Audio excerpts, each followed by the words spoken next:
Hello and welcome to the Just for Gamers video game podcast.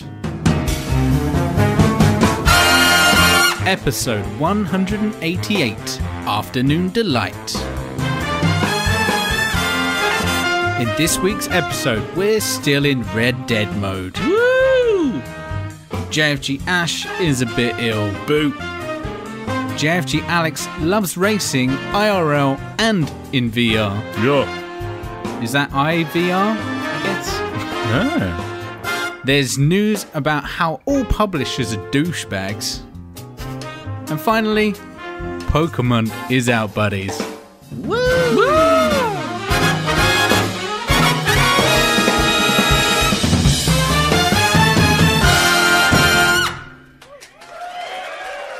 Hello and welcome to the JfG podcast.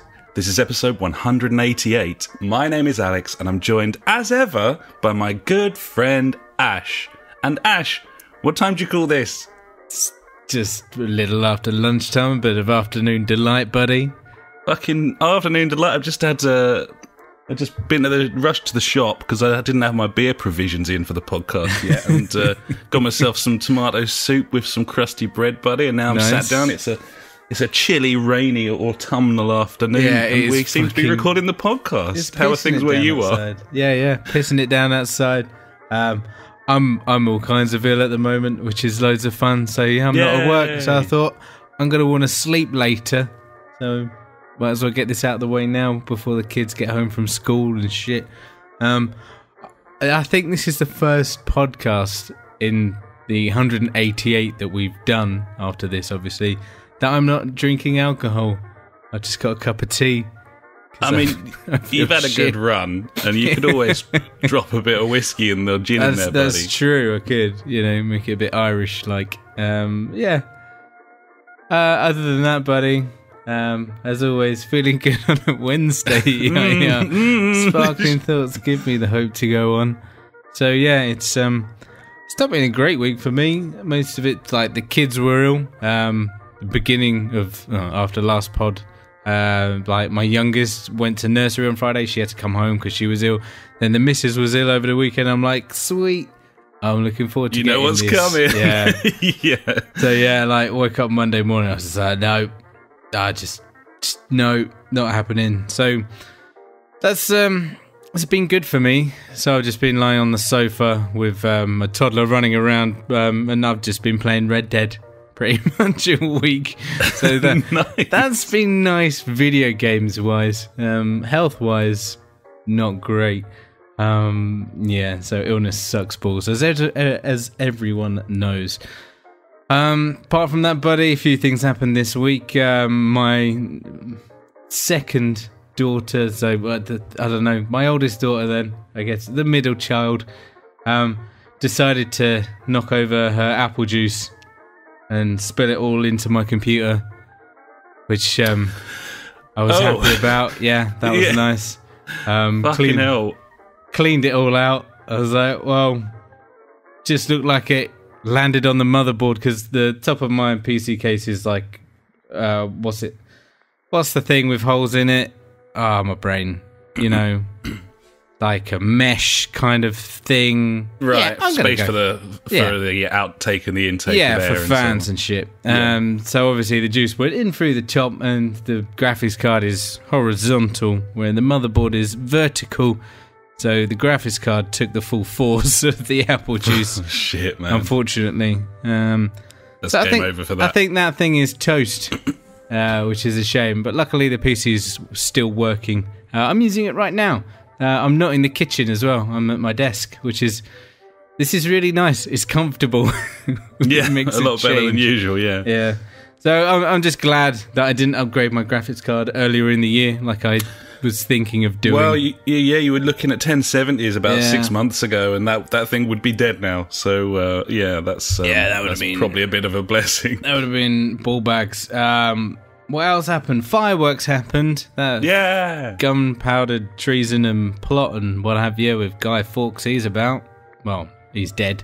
He's fucking dead, and we're all celebrating. Yeah, happy Death Day to you. So I guess we'll celebrate with blowing up fireworks and shit. Yeah, had some beers and stuff. It was good.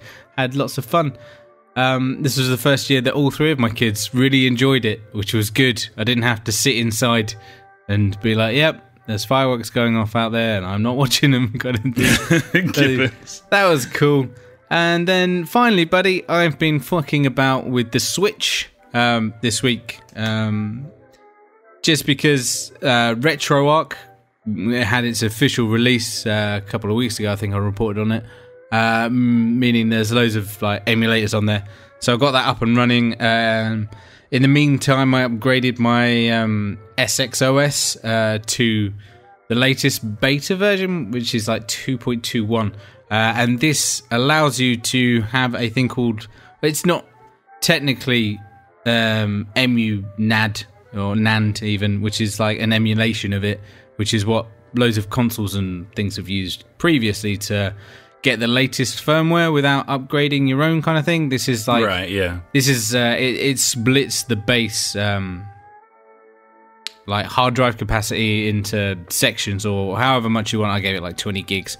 And it means you can run that separate to your original firmware. So I've upgraded kind of like that. Rooting a phone sort of thing, where you can kind of have a lot more power over what you use your disk space for and so on, rather than being stuck. Yeah, not really. Not really the same thing, because obviously with that, it just means you can go to fucking town with it in a way. With this, it just means that you've got a separate operating system on there. You've got two on there. Obviously, both of them are the Switch, whatever Nintendo's firmware is, but it means that you can upgrade the EmuNAND to the latest one whilst keeping your original one at your base. Oh, whatever. Okay, so like dual booting. So then, right. yeah, pretty much dual booting. So yeah, Okay. I've installed that, and I've got the latest firmware on there, which is nice, which means I can back up all my latest games on there. Yeah, Which is handy, and play my latest backups, which has been cool. Also, that's allowed me to dig out an old like 500 gig hard drive and put all my backups on there as well. Yeah, Which is handy. So I don't have to rely on my SD card, because that's only like 64 gigs or something, and that ran out pretty quickly. But yeah. So yeah, busy week of being ill and doing bits and bobs, buddy. So yeah, well, what about you, buddy? What you been up to, huh? Well, I've mainly been applying for lots of jobs. Obviously, I've been out of work for some time now, so it's heading towards Christmas, which is fairly terrifying from a financial point of view. So that's sort of taking up like a lot of my time, but lots and lots of fun at the weekend, buddy. I don't know if I mentioned last week. I think I did. But for firework night, we were going to Brands Hatch for the truck racing finale, the last truck racing meet of the season. Not that I've ever been to truck racing before. It sounds like I've been following it all year or something. But I always love going to Brands Hatch. Gibbons. So yeah, it was so cool. Frankly, there's so much going on there, and I have to say, for value, last year we went to Leeds Castle, and I think it was £27 per ticket for the Leeds Castle firework display. That's cheap enough. Which is like $33 or something, which is a fucking lot of money for a 15-minute firework display. Yeah. And yeah, they have stalls and so on, and there's like a birds of prey display as well, because obviously Always birds is. of prey always goes well. You got to have that birds of prey. Fireworks. They just love it. Falcons, huge fans of Catherine Wheels, so you kind of put them together. But yeah, this was 20 quid a ticket for the day. The gates opened at like 8 in the morning. We were there by sort of, I don't know, 10:15, something like that, for the first race. I think there were like 13 races throughout the day, including 2 different tiers of truck racing. There was some pickup truck racing, which was really good, because it's essentially a saloon car with a flatbed at the back that allows for a giant fucking roll cage, so you can really streamline those. And also, because there's no weight at the back, you can just throw the back out, safe in the knowledge that all your power's at the front and you're just going to sort of fly out of the corner. So they were proper drifting around Druids. And then there was some saloon car racing as well, some classic cars, which were like sort of 1940s sort of Bugsy Malone mobiles with roll cages and shit in them. And also my personal highlight, the junior saloon, because having been at Brands before and seen Janetta Juniors, one thing I know that makes for a good spectacle, buddy, is 14-year-olds driving like 2-litre V8s around a racetrack. It tends to always work out well for the spectator, that. So yeah, we saw lots of frills and spills and crashes, lots of like showboating from a lot of the drivers because they kind of knew it was like a sort of, you know, fun family event. They had so much stuff there. There's like a massive like fun fair. They had loads of sim racing stuff there as well. I was taking a look at some of the I think the GTO Mega wheels, I think they are. There's like there were several trucks there with like project cars going on Vive and Oculus with like proper rigs with the seats and everything. Awesome. Absolutely amazing stuff there. And it gave me a massive hankering to do some VR racing when I got home. So that'll be something that I talk about in a little while, buddy.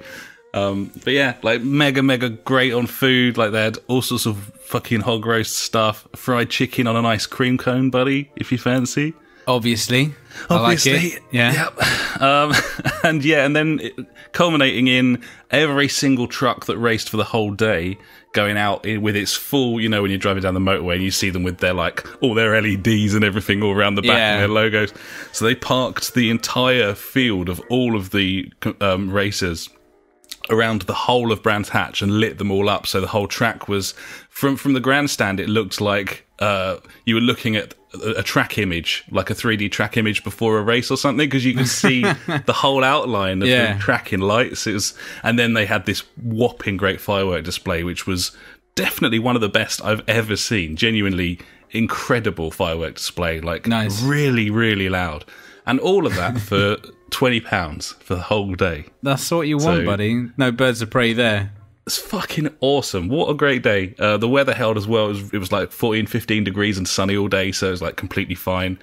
We just got like mildly pissed on like shit beers, and there's just observing the fucking yokels. There's a lot of like fucking buttfuck weirdos down there. As you'll always find when you go to race events, is you haven't seen anyone with a mullet for like years, and then you go to a race event, buddy, and there they are. They're all there all along. They're just waiting. Yeah. So, a fucking awesome day. And we'll definitely be back to that again. And anyone down in the southeast looking for a firework display to go to, fucking obviously that one is the one. Finished it off on the way home. We stopped off at this place called 7 Hotel Diner, which is like a crap British take on a 50s American diner with all that, with the booths and the sort of halves of cars and everything. Probably a complete joke to anyone from the States who's used to those properly, but it was decent actually. It had like a massive burger, and the actual like meat wasn't like the absolute best, but the fillings were like insane. It was one of these burgers that you just literally can't even pick up. Yeah. So nice. Which I like. I like that. So yeah, it was decent shit. Other than that, buddy, I've just been playing like a lot of games, as I said, doing my job stuff. Haven't really done anything else. So unless you've got anything else, just to let you know, I'm not going to upset you by asking you what you're drinking. Obviously, I already know. But I'm on the pint cans of Kronenberg. That's what you want to be doing it's just coming up to 2:00 in the afternoon. 10 to 2. It was important that I got that soup and bread in before we started recording, obviously. Buddy. Otherwise, the missus will come home and I'll just be a complete state. So no, I'm all lined. I'm good, feeling rigid, and ready to talk about some video games. Nice. So let's go and do that. So do you want to kick things off, buddy? Obviously, we've both been playing Red Dead, so we could talk about that first, I suppose, seeing as it's kind of the game of the moment. How have you been getting on? Obviously, you've probably put a little bit more time in than you were expecting to be able to, having been off. Yeah, which has been nice. I haven't used that time very effectively. I've just been moseying about and doing shit. But it's a moseying game. That's what this game's all about. Yeah, I'm currently sitting on about like 43% completion or something like that. I've moved to Chapter 3, I think I'm on now. So I'm down to Rhodes, is it, down there? Mm-hmm. Okay. Yeah.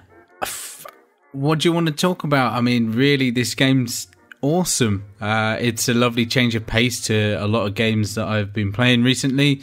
I've managed to upgrade my camp now, so I've got a small bit of fast travel, which is kind of cool. So from base camp, you can travel to various places on the map, various cities or villages or whatever, and then from there I either take a stagecoach or a train to the closest destination, and then get on my horse from there. It's I was not complaining, but a lot of complaints really about this game is it's really slow, and getting from A to B takes forever. But if you just think about it, you can quite easily traverse that map pretty speedily, really, to be honest. I think as well, it's got to be like that. Like, it wouldn't work as a Western if you could just Need for Speed it and teleport to every single mission. I was thinking that, and I'm like, I totally agree with that, but once again, video games, buddy. Just saying.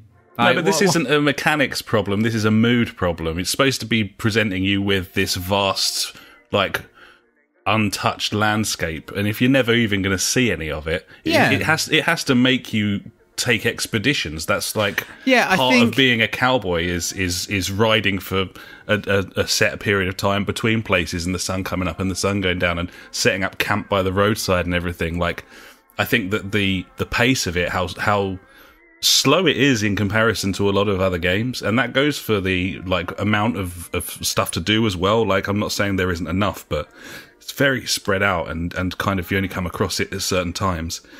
I think it wouldn't work. If I could just get everywhere straight away, it would detract from the game for me. And I think that's kind of important. Me, as someone that's played this game a fair amount now, like, I really appreciate and love the fact that, I have to go from here to here, and then I have to think about, okay, I can only carry this amount of stuff, and I if I had a situation where I had like I had a bear pelt on the back of me horse, and I was like, I want to get this legendary fish now, so I caught the legendary fish, and I was like, I can only take one thing back with me, and I was like, shit, here we go, what do? Conundrum. And that's that's what would happen in that situation, because that's the game, and that would be a situation you could be in the Wild West or whatever back in the day. But yeah. I feel like they're because it's a video game, why can't there be an option to be like, I just want to get from here to here in an instant, bam, go. Obviously, there are things in place, which I said, which I've been utilising to get around the map if I need to get somewhere quickly, just to do some mission or a side mission or anything like that. But I feel like when you're just free roaming, there should be an option to just get from A to B. Either it costs money or whatever, or however, because like in comparing it to like GTA, you can like call a cab.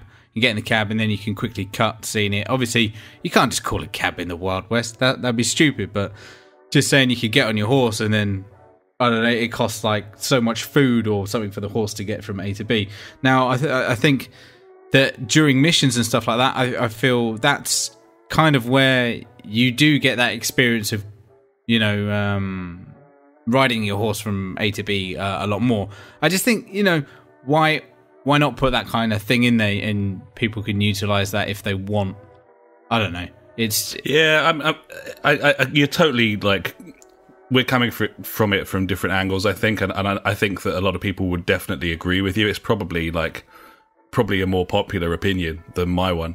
I'm still on your side of things. I'm just saying, why isn't like it could be there. Like, I don't want it to be there though. I would rather it wasn't there. I want to finish a mission out in the wilderness and have to ride my horse back for 15 minutes. But it's weird how in some missions it does that and some it doesn't. It doesn't like do it continuously. Like sometimes it's like the guy asks you, "Oh, do you want to come back to camp?" It's like, yeah, all right, and then cutscene, you're back at camp. Like, why? I don't know. Like, because it doesn't stick to its guns. No, but it's pacing, I think. I think it's trying to... It's got a lengthy story that takes X amount of time, and I think they've sat down and storyboarded it and gone, okay, there's been a lot of like long distance riding at this point, so at the end of this mission we should give people the option to go straight back.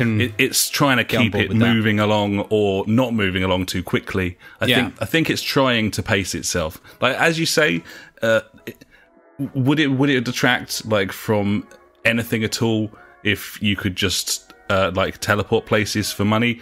Like if you're in my camp, then just don't use that.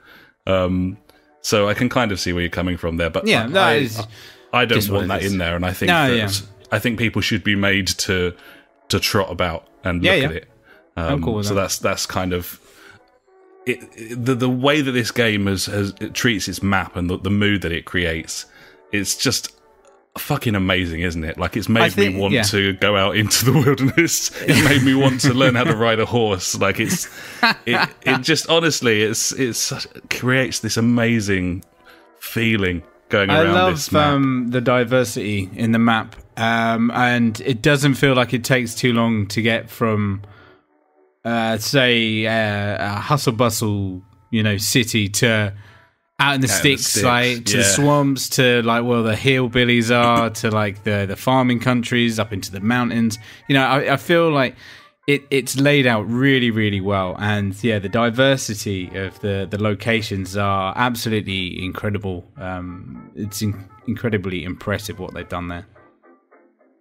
It's just it's fantastic. I finished the campaign last night, so I've made it all the way through to the end of the story. And I'm pleased to report that, obviously without spoiling anything, that there's plenty of stuff to do post-game.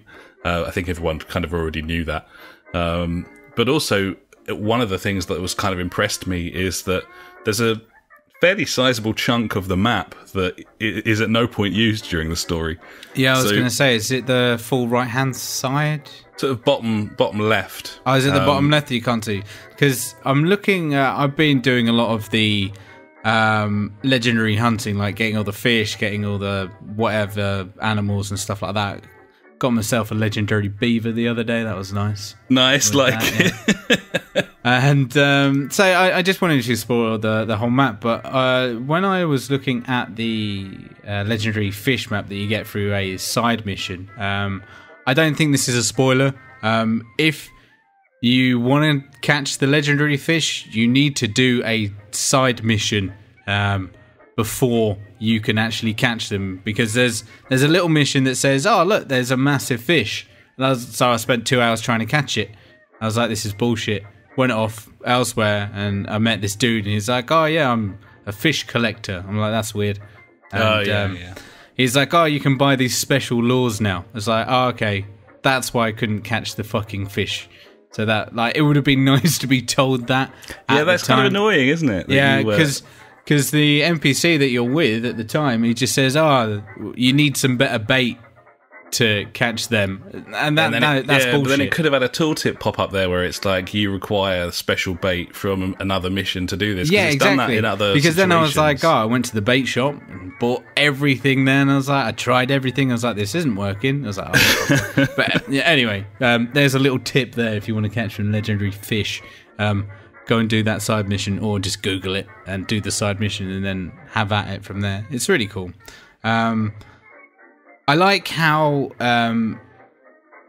so you get the map of where they are, but then it doesn't specify where they are, so you have to go to that location and then like trot around a bit and try and find it, and then obviously it comes up saying, this is a legendary fish location. Then you go out and it's cool.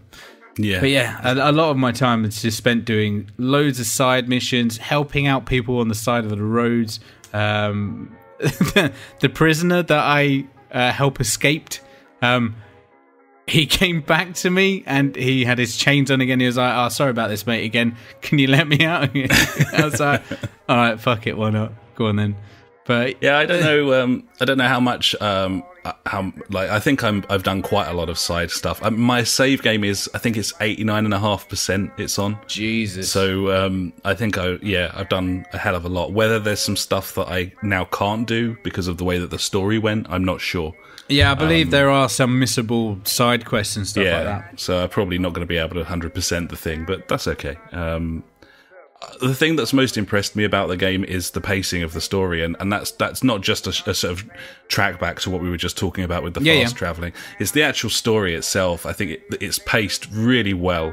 The action is enough, but also the distractions are enough.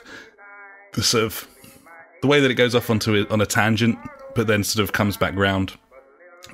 It's really good. I have felt throughout the entire game that there is a slight shortage of things to do. And that probably sounds mental, and maybe I'm completely wrong here. And I also know that they're tightrope walking between this sort of big open world game and also a perceived wilderness that they've tried to create. But walking around some of the bigger towns, I just don't think there's enough stuff. I don't think there are enough missions in terms of side missions and stuff. It just feels a little bit bare bones occasionally to me. I'm not complaining about a lack of content, because I don't know how long it's taken me to finish off the campaign, but I've chucked dozens of hours into this game. But occasionally I'm kind of looking at the map, and there's 50 square miles and nothing in it, and I'm just like, I realise this is supposed to be a sort of wilderness simulator, but I could do with a few more camps to explore, a few more caves to explore, and that sort of thing. Yeah, I get that. I mean, there's a lot of extra stuff content-wise with the what are they called? The challenges and stuff like the your survivalist, your hunting, your horsemanship, whatever it's called. Yeah, I've started getting into some of that now. So there definitely has been situations where I've been like, I don't know what I want to do right now. I don't want to go and do a mission. I don't really want to do any of these checklists.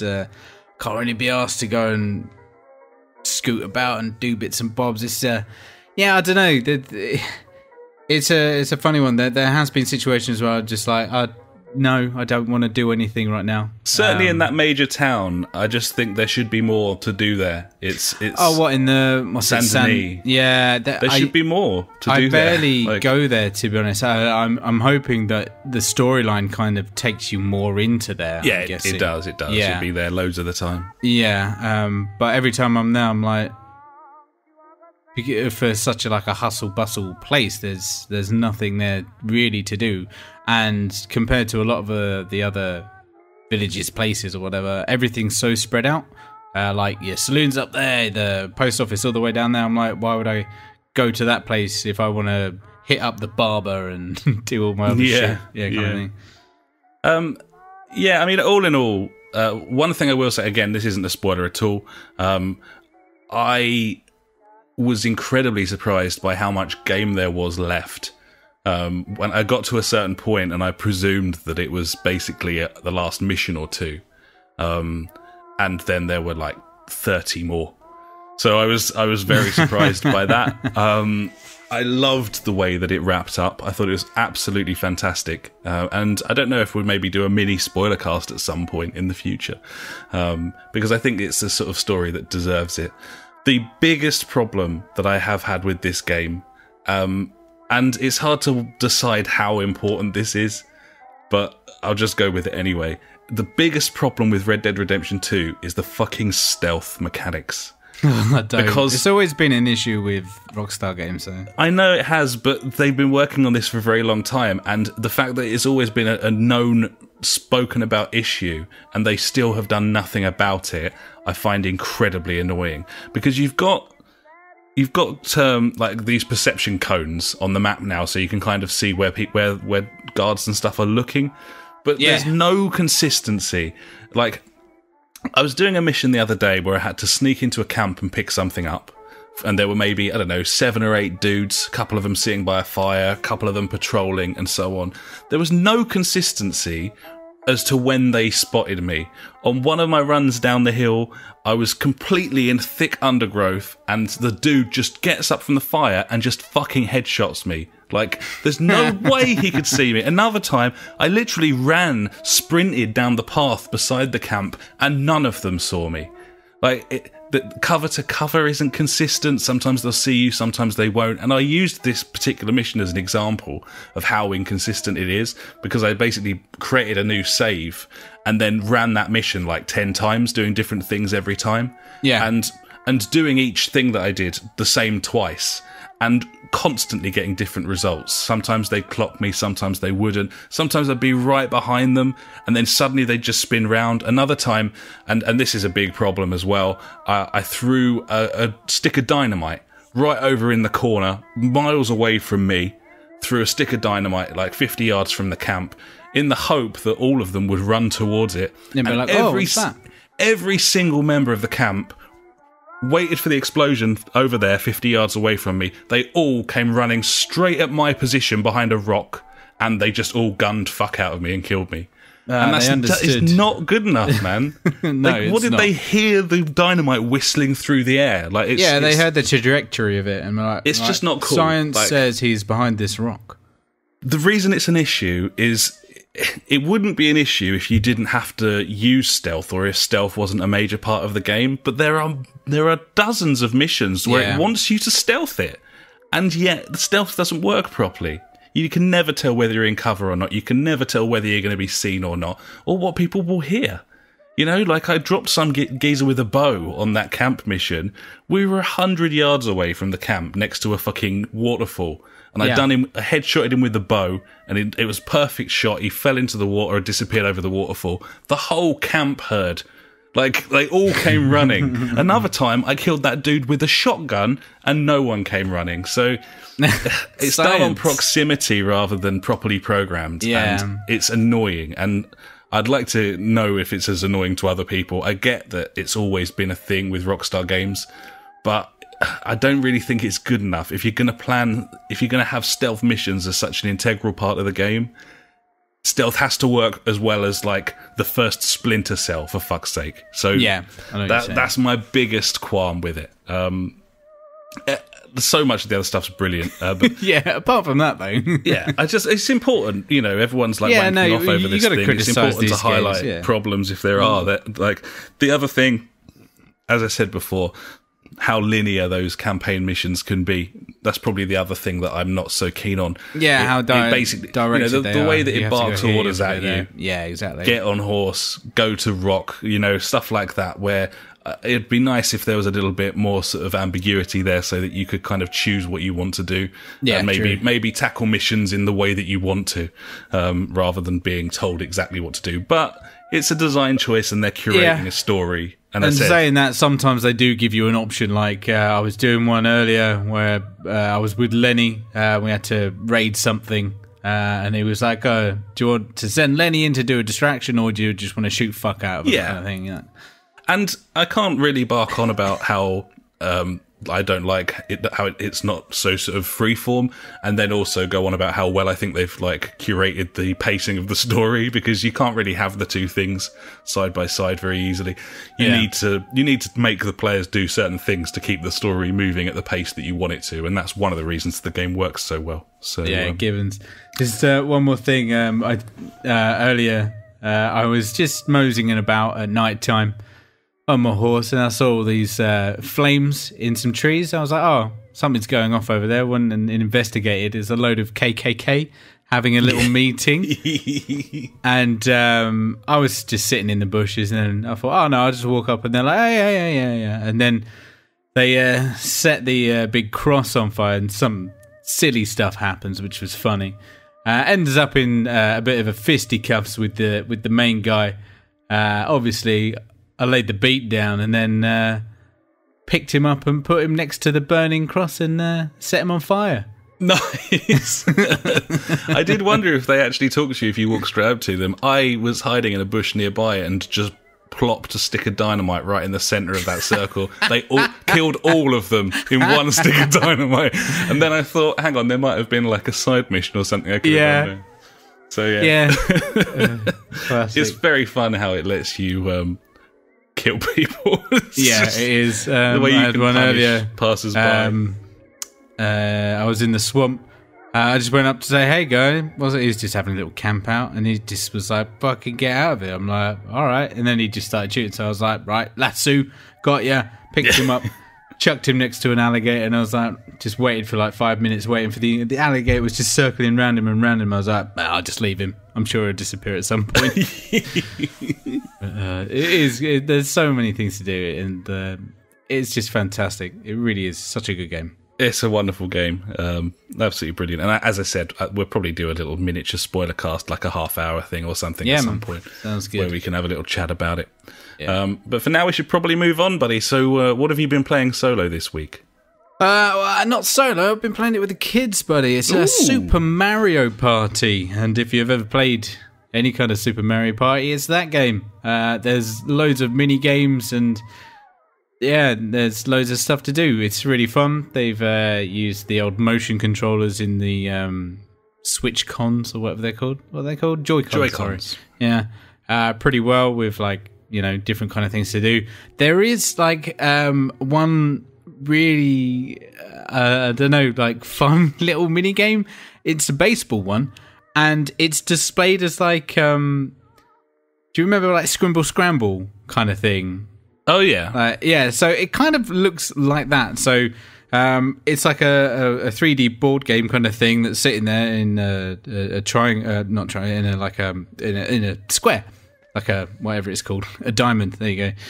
And every bit of it's like a movable mechanical thing, which is really weird. So the pitching is like a pinball machine kind of thing, where you pull it back and let go, it flings the ball, and then you hit it, and you have to get it into one of 3 areas at the back. And one of the players on the other team has control of 3 catching, not mitts, but areas, and you have to try and hit past them. I don't know. It was really stupid. I really liked it. I thought it was cool. It sounds really cool. So like a sort of Scrabble Scramble gauntlet type thing. Yeah, it is. It's kind of cool. But yeah, it's Super Mario Party. There's not much more to say about it. It's loads of fun. Loads of mini games. The kids love it. So yeah, Super Mario Party, mate, is what it is. Yeah, nice, man. And then apart from that, obviously, I've been playing a load of retro games, emulation style. I ended up getting a mass load of SNES ROMs backed up that I have, and got them running. So yeah, I've been playing some Super Off-Road with the kids. They were like, what is this? And then after 5 minutes, they were like, this is amazing. I'm like, yeah, it is amazing. That's a timeless game, man. That's such a good fucking game. I love that thing. And then on the back of that, we played some Micro Machines, the original one. They didn't like it because they couldn't see where they were meant to be going. I'm like, that's the joy of it. You just don't know. Yeah, I think that's a harder one to go back to for that exact reason. I think even when I first got that game when I was little, that annoyed me, but you kind of got used to it and realised it was kind of a mechanic. But at this point, it's like, for fuck's sake, why can't I see 4 feet in front of me? Yeah, exactly. And it is incredibly minuscule on what area you can see. Played some Super Mario World with kids as well. That was cool. Obviously, classic game. We don't really need to talk about that. And 3 Ninjas Kick Back, I think it was called, because my daughter loves the 3 Ninja films, from back in the 90s. Because I think they were on Netflix, and she watched it. She was like, ah! And then when she saw there was a game, she needed to she had to play it. So we were playing that, and it is terrible. It's an awful, awful game. Don't play it. I mean, it's really old now. And why would you play it unless you've literally just watched one of the 3 Ninjas films? But it's always it runs really well. The emulation on the Switch is amazing, and obviously you can play it in portable mode as well. It's a fantastic piece of kit for homebrew and emulation, buddy. I would say absolutely, and to be playing that sort of classic stuff, retro stuff as well with the kids, that's basically the whole point of that console, isn't it? Yeah, really? And the fact that I've got my SNES, whatever it is, the 8-bit SNES Pro controller, just adds that little bit of extra nostalgia there, buddy. And that Mario Party, you can use a single Joy-Con for that, can't you, as well? So So with Mario Party, because we've got two sets or whatever it is, so everyone can get involved on the 4-player action there, which is nice. Really cool. Very nice. Man. So there you go. That's my week in games, buddy. Not massive, a couple of new things in there, but nothing really to report on my end of it. What about you, buddy? What you been playing? Okay, well, I've got stuck into a couple of the PS Plus games from this week. I've downloaded Bulletstorm and Yakuza. I just haven't played them yet, so I'll probably have a few words to say about that next week. But what I have played is the crossplay titles, so Burly Men at Sea and Roundabout. Right, go on then. Burly Men at Sea is there used to be a website called Original, which was a series of little tiny really beautifully crafted Flash games, and the art style is kind of reminiscent here as well. It's there's not a lot in the way of mechanics. It's like a storybook, really. It's like a kid's storybook. Maybe you're in an environment and you need to. It's sort of 2D side scrolling, but you never really actually control the characters. So there's like 3 brothers, and they're like burly men, and it's written kind of like a storybook. You've got like a sort of a cautious one, and like one that was sort of quick to jump to conclusions and so on. And they just have various dialogue, and it's just this adventure that they have in their little sailboat. But you'll have ways to control the arena. So you're maybe on a big long pier. You can only see sort of a porthole-sized bit of it, and you'll hold the right stick to move the level along so you can see some more of it, and then open up more options to you. A lot of it's just like click on a dude. Now we're inside a whale. It's like a kid's storybook, but it's really beautifully crafted. The biggest problem with it, and I think this was a Vita game originally, and therefore probably touchscreen. But one of the biggest mechanics in the game is literally you have a cursor which you need to move around the screen to click on various things. This is a fairly, I don't know if it's an early Unity game, but it doesn't feel very optimized, and the scrolling is annoying. Like, it doesn't smooth scroll very well, and I'm constantly overshooting. I think I'm pretty precise with an analog stick as someone who plays like way too many games, and I found it to be a bit of an issue. So it's kind of annoying. Like, there's only maybe 2 or 3 mechanics here, and one of them doesn't really work for me. That's not boding well for the game. No, it's a problem. A problem that you'd probably get used to, although I don't think the game's very long. I think I've got half the trophies already. In fact, I saw that the Platinum Trophy has a 43% attainment rate. So that's impressive. I'm going to go ahead and say this is not a very long game whatsoever. But yeah, it's worth having a look. Certainly if you've got kids, I think that they'd really like it, because it's got that old school sort of picture book kind of kid's tale about it, that from books that I remember reading when I was like 5.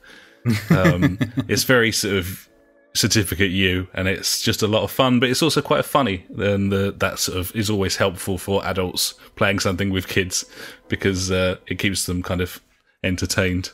So yeah, worth a look. Very small download as well, but that scrolling is annoying. The other one, Roundabout.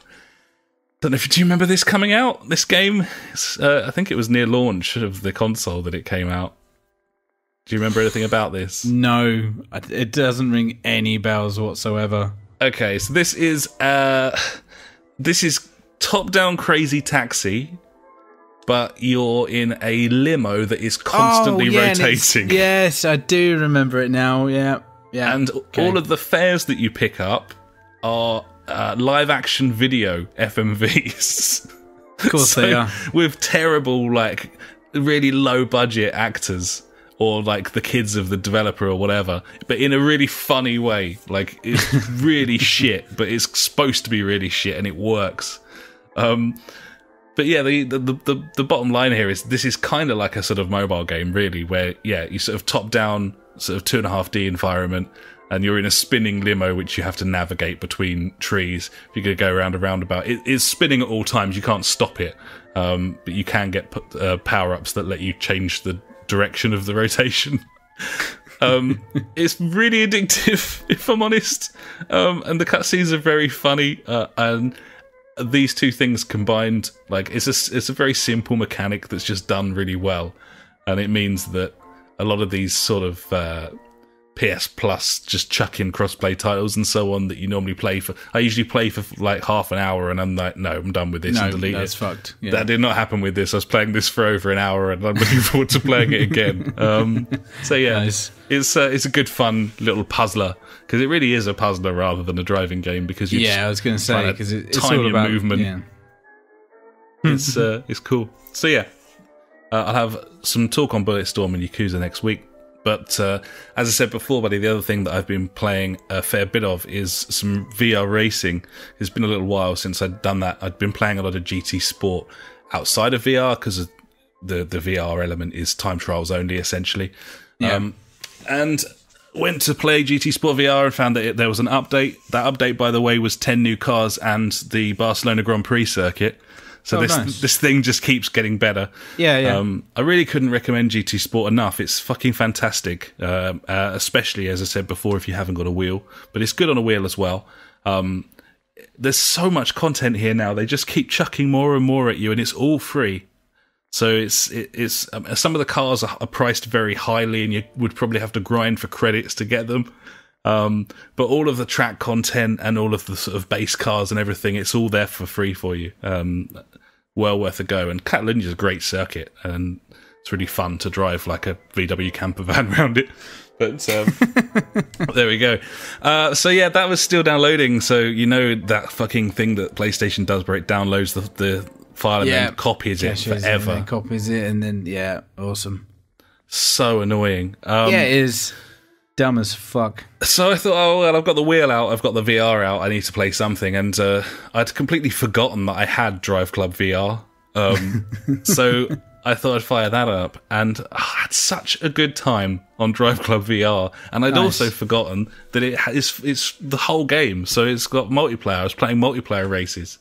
In VR, that's in VR. Cool. It's fun, man.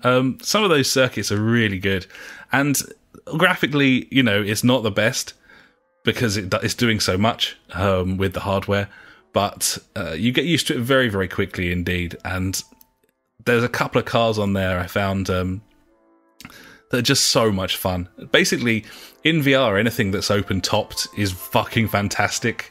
It's just really it's like an extra level of excitement when you haven't got the car all built around you and you just got your head poking out the top, because you can see all of the inclines and the camber shifts and everything. And it also does you a lemon when you're drifting as well. But yeah, there's so much content in Drive Club VR. Like it's got all of the circuits that Drive Club had and some additions, but also it's got those like the Scottish town tracks in there. And a whole career of events completely separate from the original Drive Club. So there's like 250 races and time trials and drift trials and so on here. Full grids of cars, and I said the online as well. So very impressive and really fun. So yeah, nice. Played that for a bit, buddy, and then moved over to GT Sport, which in terms of features far less, but graphically better, and the way that the cars drive I prefer on Gran Turismo Sport. So I put in a few laps around Brands Hatch in various different cars, and as I said with the open top thing, there's a sort of Red Bull Junior Grand Prix car on there, which I've just been putting through its paces around loads of different tracks. And I have to say, like, VR around Catalonia and around the Nürburgring Nordschleife, so fucking brilliant. Like, so immersive. You completely forget that you're playing a game. You genuinely do. It does a good enough job to convince you that you are driving a car, and all you're really thinking about is your lines and your braking zones and looking at apexes around the corners and stuff, rather than being in that static position. It's a fucking joy. And I think I'd probably speak for most PSVR owners when I say that they've probably used their headset less than they were expecting to, mainly due to a lack of sort of AAA content. And also, a big problem for me is the fact that I don't have anyone to play VR with, really, on a regular basis. Like, if you and like friend of the podcast Paul had PSVR, I suspect that we would be playing fucking Wipeout and Drive Club and stuff all the time. But because I'm playing on my own, and often playing on my own in a 2-room flat with the missus, it's not something that I can do for any sort of length of time. And that's kind of the big problem. So I think if anyone does pick this up in our sort of group of mates, then it'll probably be a bit of a resurgence. But certainly, it's for racing. And as I said, I haven't even got to Dirt Rally, but that one's probably the best one of the three, but it's just fucking great. Absolutely great. Nice, buddy. Well, it sounds like you've had a fucking lovely time in VR this week. Yeah, Gibbons. Yeah. Well, I got a hankering because obviously on the PC, Project Cars 2 has VR, and they were playing it in those simulators at Brands. That's obviously the big step up, but it's so expensive. You know, you'd need 1,500 quid PC before you even picked up a Vive or an Oculus, and then you need the wheel and everything. So, yeah, big times. But yeah, fucking great. PSVR is so cool. I don't care what anyone says or how little coverage it gets on like games media sites and so on. Regardless of the amount of software available that's compelling for any length of time, it's so cool. Like, it's everything I dreamed of when I was a little kid. And I've never for a second regretted that purchase. Nice. So yeah, that's me, buddy. Unless you've got anything else, we should probably move on because I've been rambling away for fucking ages. And now it's time for the news.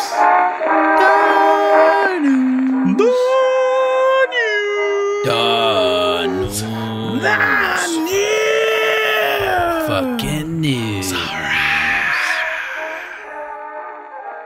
Number one. Bethesda. Let's talk Bethesda.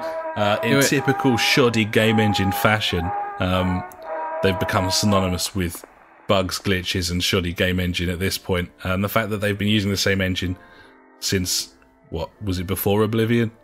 Oh, God, yeah. I don't know. Either way, I think they are an amazing games creator who've pulled it out of the bag more often than not and created these amazing games. I also think that they have been dining off old technology for far too long, and as they keep doing that, stuff like this happens more and more. Oh, yeah. So this is Fallout 76. You'll be aware that the beta is on at the moment on all platforms. You have to pre-order the game to get onto the beta. So it's not a beta then, is it? Let's be honest. No. Either way, a lot of old Bethesda games, and by old I mean all of them, including the new ones, because they all use the same tech. There's a known bug where they'd tied speed of movement into frame rate.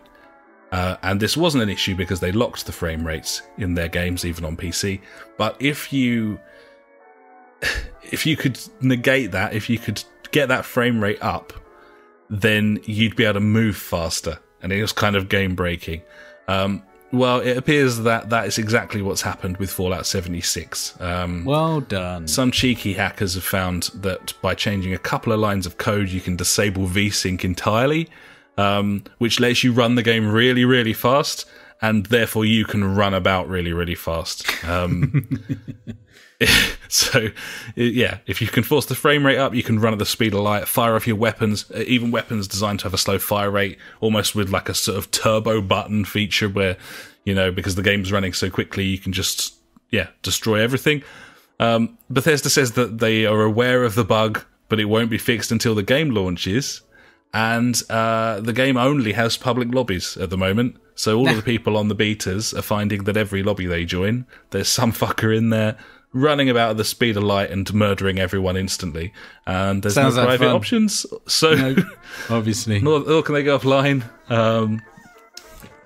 which I'll stop short of saying that makes the beta completely fucking pointless for anyone who like forked out the pre-order, but it's not great, is it? It's pretty embarrassing as well that, you know, like, we're not even talking about third-party software here to break the game. Like, it not even needed like cheats or hacks or bots or anything here. This is literally like a huge proportion of people are able to just make this change and absolutely fucking destroy the game completely. I mean, the fact that it's been in there previously, I think that makes it even more of a joke. Yeah, this was in Skyrim, this was in Oblivion as well, like, they had to patch it out. But then you could say, oh, well, that's what a beta's for, buddy. But, I mean, really, they should have known that with this issue. It's just, surely. I think embarrassing is the word, isn't it? Like, with something like this, it's like, well, come on. Like, this is, surely you know about this by now. But no, apparently not. So, happy pre-order, everyone. Enjoy. Other than that game does look a lot of fun, playing together with friends. Yeah, I haven't watched any gameplay footage of it, mainly because I'm just playing Red Dead, but I don't know, I'm still not sure. I need to see a full in-depth, like, video or something about that game that will show me, okay, yeah, that actually is going to be a hell of a lot of fun, not just, I don't know. I don't know. I just don't know what that game is. I just don't know. It's just Fallout, but with a friend. There's missions and so on, just like Fallout, except you're with a friend. There's base building, just like Fallout, but you're with a friend. Whether you thought that Bethesda games ever actually had any real pacing, I would say they probably don't. But at the same time, the way that you do stuff and it's your world and everything, I don't know how well that's going to work with friends. I think that the novelty is going to wear off and you're going to start getting annoyed at people. I think that could easily happen when you're playing that with other people.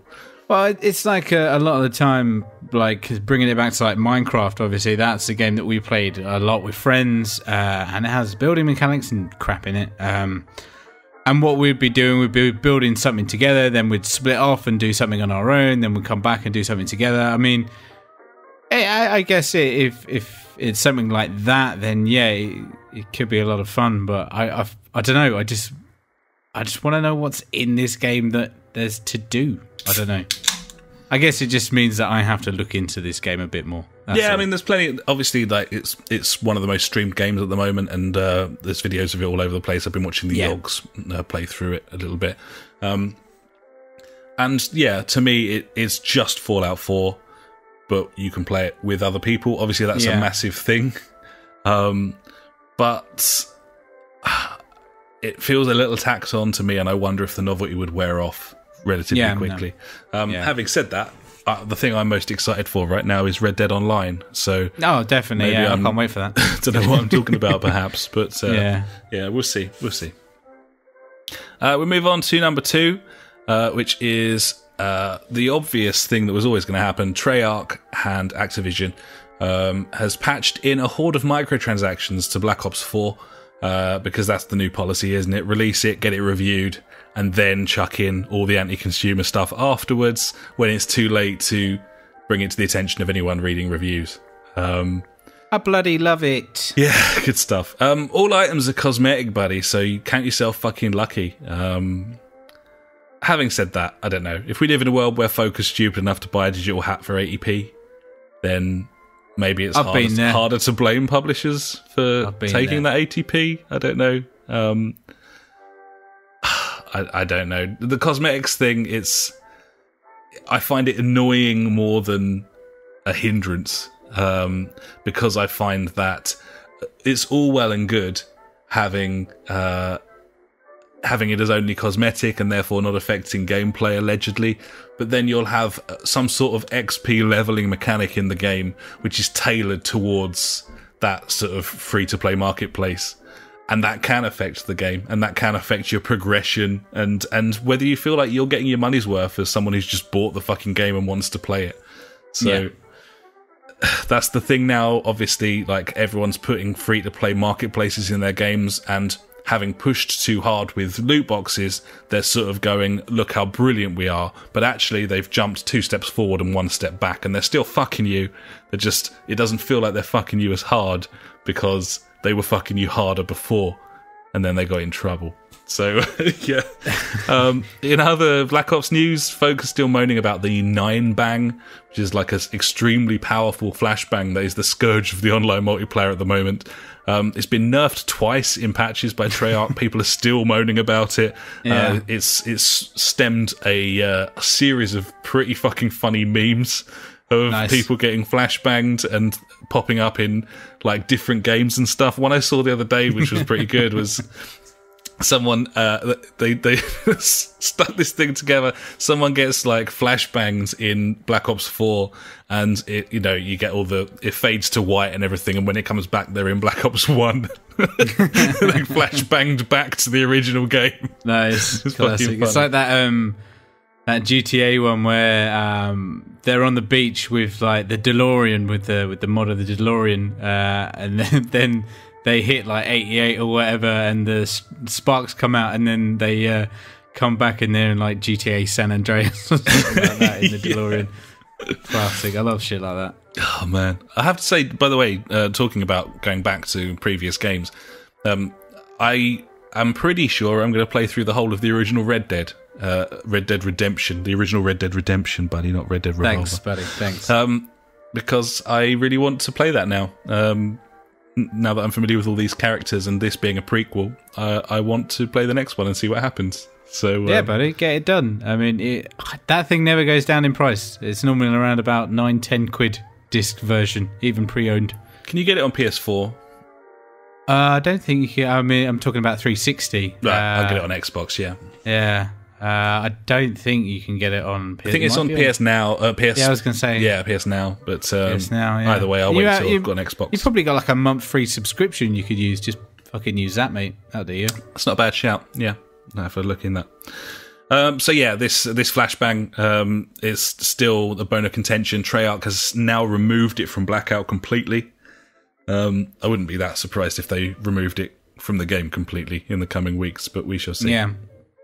Next, Rockstar settles lawsuit against TrustedReviews.com.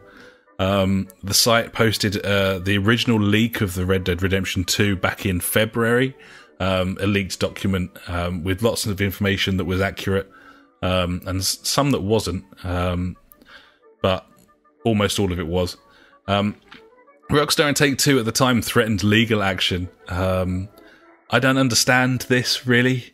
I don't understand any of this, but yeah, Take-Two released a statement saying that they take security very seriously, which seems ridiculous, seeing as they're not that serious as, you know, a confidential document was leaked to the games media.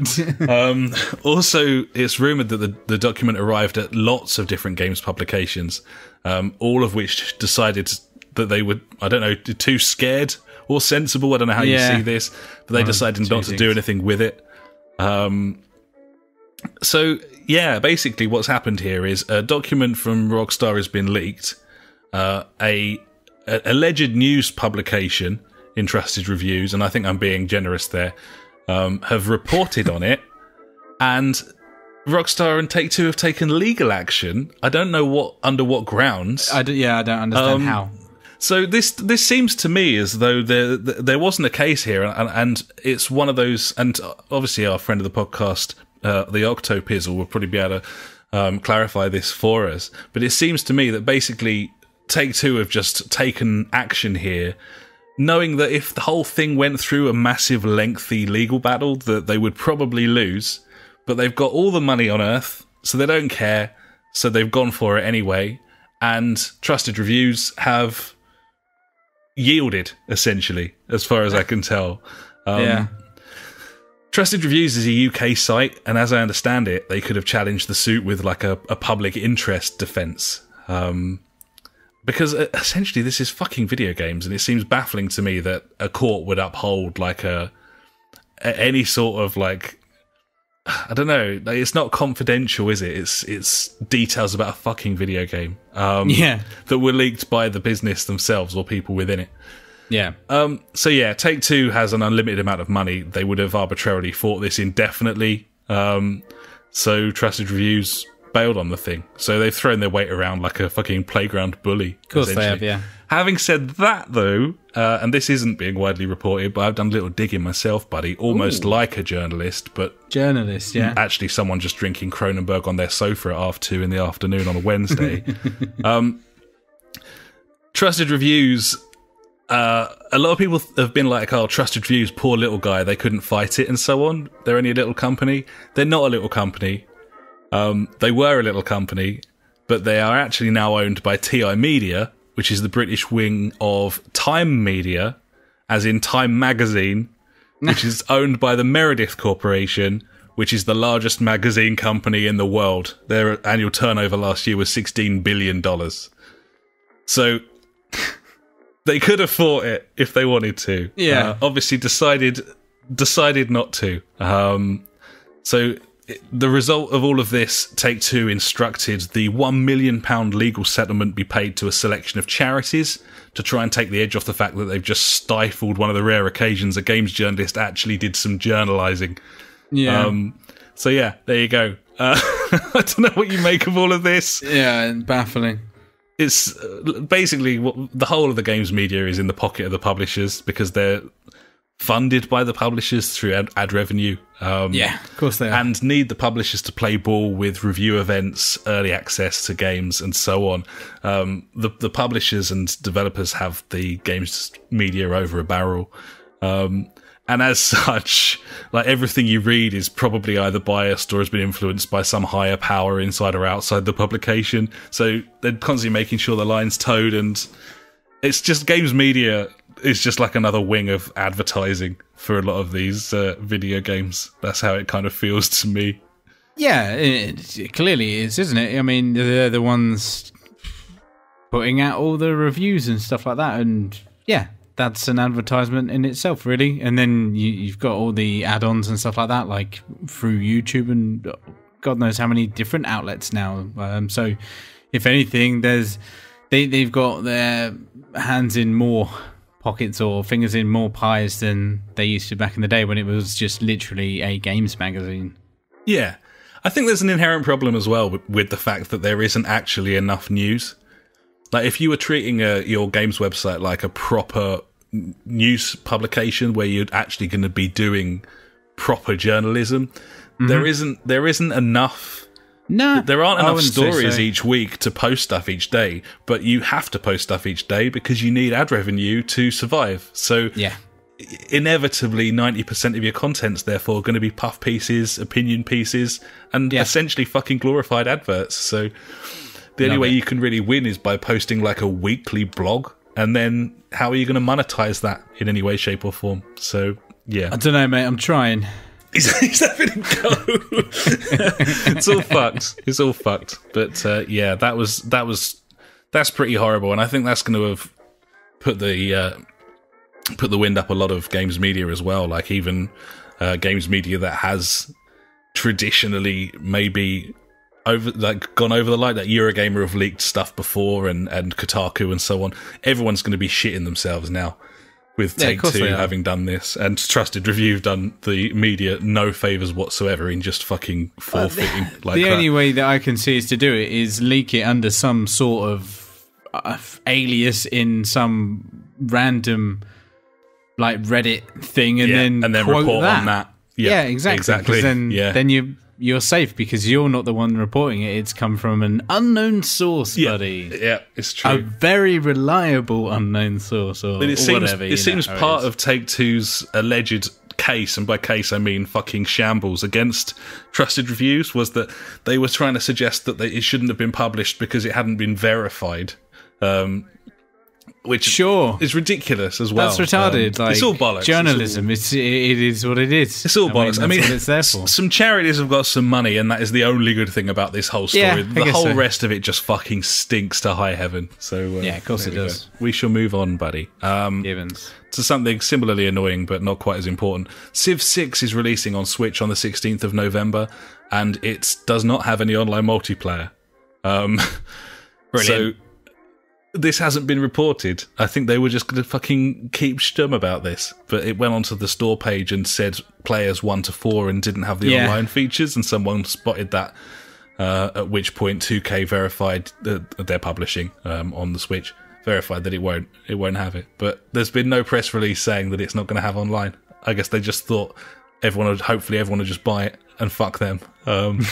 Still, isn't it brilliant that they've got it to run on the Switch, buddy? Wow, that's amazing. Yeah, well done. So yeah, such an achievement. Destiny 2 is free on PC till the 18th of November. Yep, you can pick that up at the moment as well. PUBG's free on Xbox One. It certainly is. Windows, I think, on the Xbox Store, and also if you have Xbox Gold, I think PES 2019 is free at the moment as well. Yeah, that's a glitch or something apparently. Okay, but it is still the case at the moment. The PUBG one, thanks very much for that, by the way. I've added You're that welcome, to my buddy. Yeah. Xbox. I had that away as well. I was like, hello. Yeah, and strongly rumoured to be launching on PS4 in December, PUBG. Indeed, which would make sense because it's been, how long now? A year? Just would that over be the a whole year. year? Yeah, exactly. So yeah, kind of saw that coming. Blizzard is remastering Warcraft 3. It will launch next year. It will be called Warcraft 3 Reforged, awesome. PC only. So that's the good bit of news from Blizzard this week. That went well for them, that announcement. The thing that didn't go well for them was ending BlizzCon, their presentation at BlizzCon, with a lot of people thinking that they were going to announce Diablo 4, and they actually announced Diablo, the mobile game, which pissed off the whole community. And there's a wonderful clip of a Q&A session with the big wigs at Blizzard on the stage and the head developer and so on. And this guy was just like, is this like a really poorly timed April Fool's joke? He actually said that in front of everyone on the live stream and the dudes were just like, no, this is going to be really good. Yeah. So and then what was the other thing? Is like he was stumbling and he was like, "Well, everyone's got a phone." Yeah. And I was just like, "Wow, well, it's kind of like, well, yeah, everyone, do that." Like I saw a fucking meme on Reddit. It's like, everyone's got an ass. Doesn't mean you like anal though. But yeah, no, this was terrible. Like, it got such bad reactions, and then there was all like a hoo-ha about the video had like 300,000 downvotes or something, and then the next second it only had like 200,000 or something like that. It was crazy. There's all kinds of shit kicking off about this. It's absolutely fucking retarded. And yeah, Blizzard just did not do a good job. I mean, they know what their audience is. Like, how could they not know that this was going to be a bad idea? It's crazy, isn't it? It's absolutely crazy. Yeah. The other problem is that it looks like they farmed the project. This is Diablo Immortal is the name of the game, and it looks like they farmed it out to an Asian development team who have just reskinned an existing mobile game that's synonymous. Yeah. So it's even better. We haven't played this. Maybe it's great. I actually saw I doubt it. I saw a little piece on Eurogamer the other day saying that actually they thought it was quite good. Okay. But yeah, you don't end your biggest community event of the year with a selection of diehard fans and then tell them that you're releasing a fucking mobile game, because there's a stigma with mobile games. It doesn't matter what it is, it's not going to go well for you. So yeah, that's pretty embarrassing. There's been a lot of fuck-ups from publishers this week. Here's another one to finish things off for me, buddy. The Just Dance series, which I don't know how much people realise that brings in for Ubisoft. It's massive, this game, and because it's essentially a selection of videos, they're still releasing this thing for like the Wii, and like it comes out on like PS2 and shit. Like this thing comes out on every platform, and it's a real moneymaker. But one of the things where they are kind of aware of their audience in the past is that they've always had this kid mode. I think it's literally called kid mode, which, their words, designed to deliver a safe space for kids to have fun and enjoy dancing. So Just Dance 2019, we mentioned, was coming out a couple of weeks ago. And in its North American release, at least, kid mode has not been separated from the base game songs haven't been separated from the DLC songs in the sort of playlist of kid mode and the song finder. So this basically means that there's been kids just constantly spammed with like fucking subscribe to the service, buy requests, like all the time. Yeah. So sort of net mums have kind of taken to Reddit in like complaint here, and Ubisoft have apologised. They're patching it out. Actually wasn't doing it in the UK version. Weird. I don't know just the why, one. But don't know. I think it's probably just the case of someone's. I don't know exactly how it works, but I feel like someone's just tagged those songs wrong, and that's why they're popping up where they shouldn't. Yeah, it could be.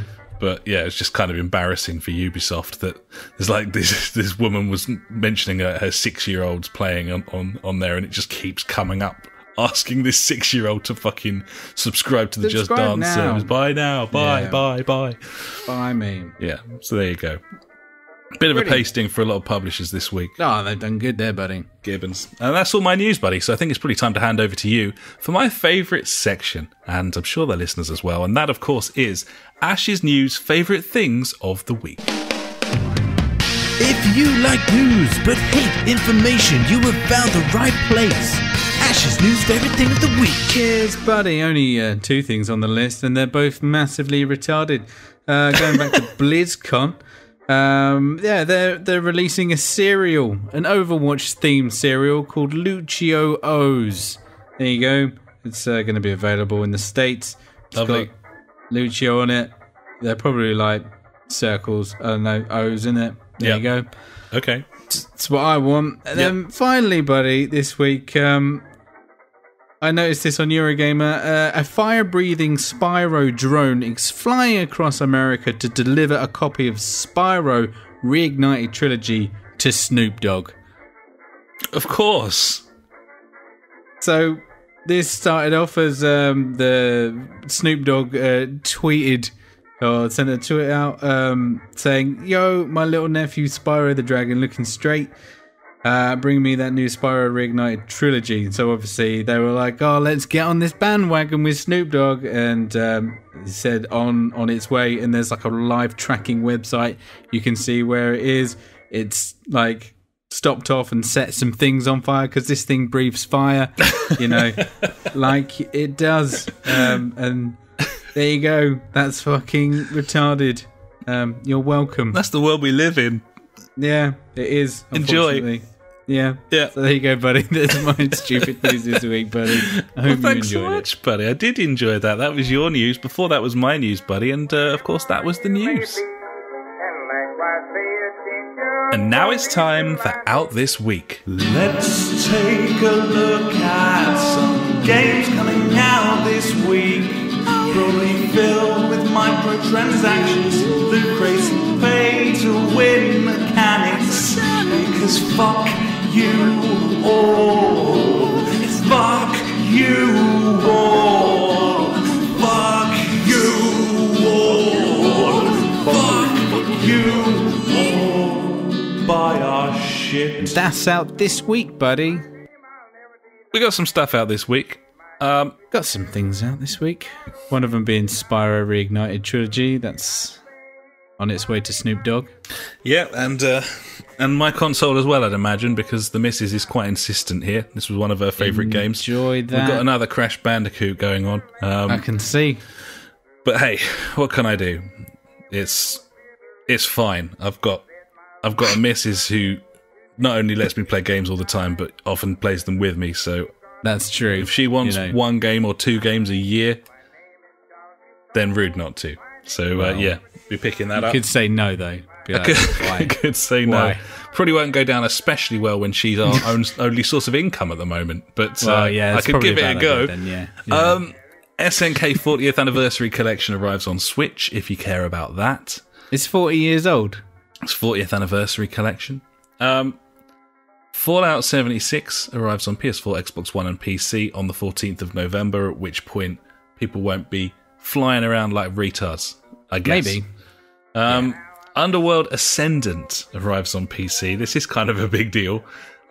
This is from the developer behind Thief, System Shock, the original System Shock.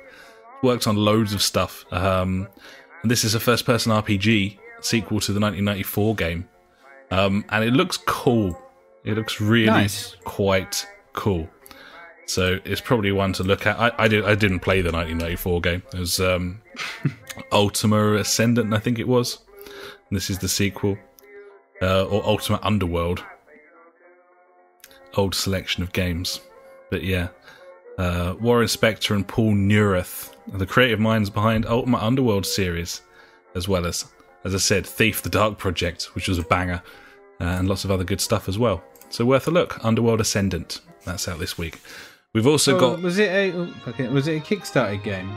I don't know. I don't remember hearing about it if it was. Literally just punched into Google and the first things come up is the Kickstarter page. Oh, okay, I was on YouTube, so I wasn't really looking at stuff about it there. It raised 860,000. Yeah, it seemed unlikely that it would be a normal release if it was a sequel to a game from 1994. So yeah. Fair point. Looks cool though. Yeah. Good stuff. Cool. Okay. Also, Pokemon Let's Go. Yes! Pikachu and Eevee editions both out this week on the Switch, buddy.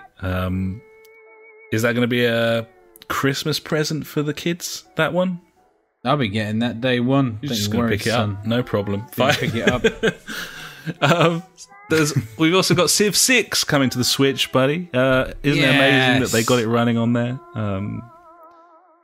If you like online multiplayer, then I don't know why you have a Switch, but there we are. And finally, once again, Hitman 2 is out this week. It was the gold edition that launched last week, buddies. Very sorry. Classic, yeah. I only reported on one of the game's release dates rather than both of them.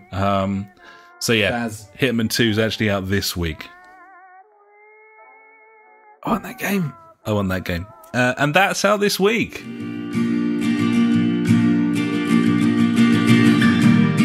Every week we end the show with questions and comments sent in by you. If you've got anything for us, just pop an email to the jfgpodcast@gmail.com or contact us on Facebook, Twitter, or at justforgamers.co.uk.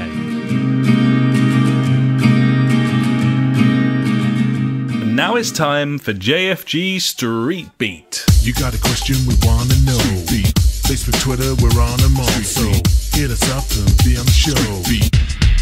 The JfG Street Beat. Street Beat. We want to know. Get on the show. Get on the show. No cunt's got on the show, buddy, because normally we get our messages in this afternoon, this early evening time from the Octopizzle and friend of the podcast, Paul, and so on. And it's the afternoon here. So we'll have to save whatever they come up with for next time round. But we do have a competition winner from our competition that's been running, and news on our latest competition that's just kicked off and is running at the moment. So, firstly, congratulations to Victor Rizkov. Nice, nailed it, I think.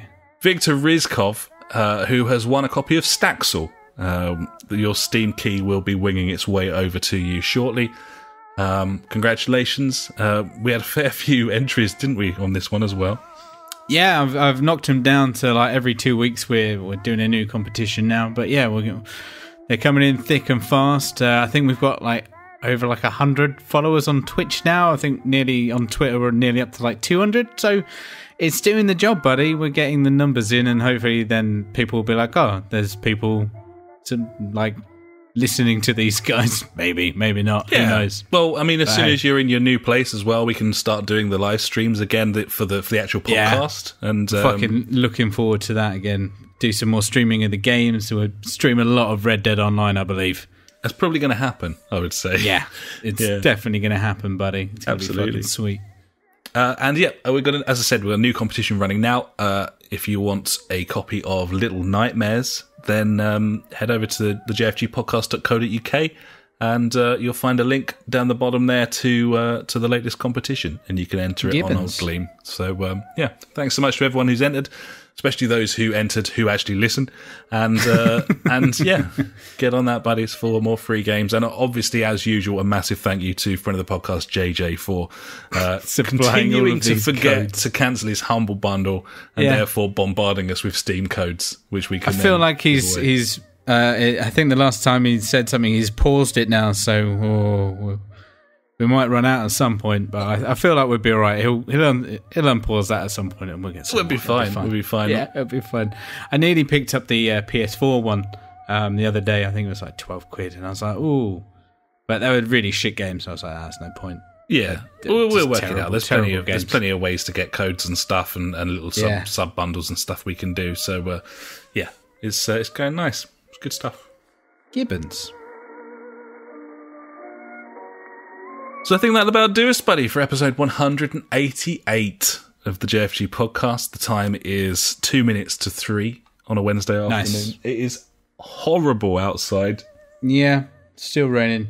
Yeah, not very nice. Horrible stuff. No. I would normally at this point say, what are we playing now? But I'd imagine that's not on the table. You were playing games throughout the afternoon. Kids will be back soon. Got to deal with that. Lots of fun. And I don't know what I'm going to do with my evening tonight, buddy. Probably I'll play some games. Don't know about you. Maybe. Yeah, a bit of Need for Speed, perhaps. I'll do that with you. That sounds like a plan. We need to get through those outlaw missions. We do need to get through the outlaw ones. It's a good game, that. Very good game. Fucking cool. Right, I'm going to go and play some VR, I think. Have fun, buddy. Yeah. I'm going to, I don't know, get some dinners ready for the kids. Fucking awesome. There you go. Exciting times. You Gibbons. Well, thanks so much for listening, everyone. We'll be back next week. Probably not in the afternoon, but we will be back. And we'll catch you then. Until then, I've been Alex. He has been Ash. Goodbye. Farewell.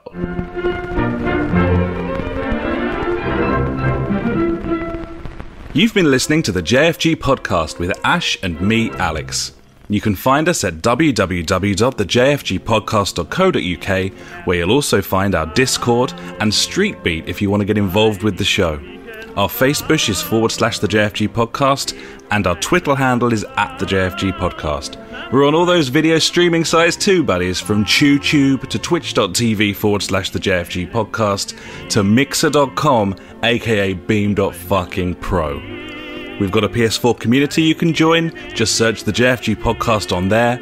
And we're also on Google Plus if that is how you choose to live your life. Thanks so much for listening, buddies. We'll catch you next time.